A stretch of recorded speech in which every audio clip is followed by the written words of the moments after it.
11 Farmasi 2. Saya Hanifa Afri dari 12 Farmasi 2. Kami akan mempresentasikan penjualan PKM tentang etika batuk.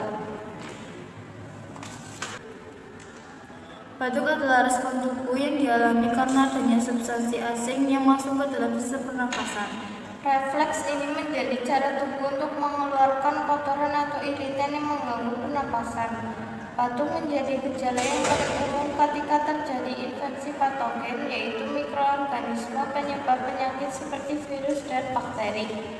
Penularan penyakit ini bisa berlangsung sangat cepat dari orang ke orang dikarenakan virus penyebabnya terdapat dalam droplet lendir yang dikeluarkan saat bersin dan batuk.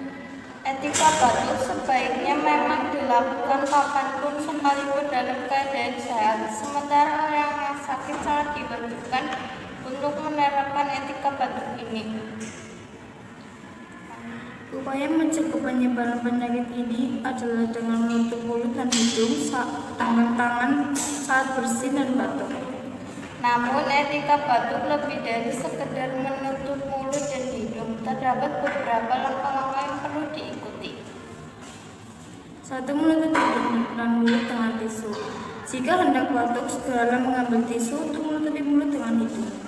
2. Menjaga jarak dengan orang lain ketika batuk. Jangan lupa untuk memalingkan wajah dan menjauhi orang-orang yang ada di sekitar. 3. Mencuci tangan dengan sabun.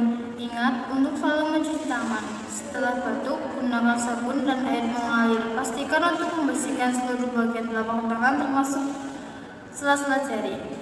4. Menggunakan masker saat sakit.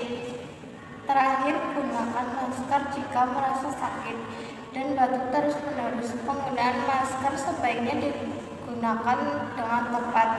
Ganti masker secara berkala. Hindari penggunaan masker yang sudah kotor dan lembab karena dapat menjadi lingkungan yang kondusif untuk perkembangbiakan kuman.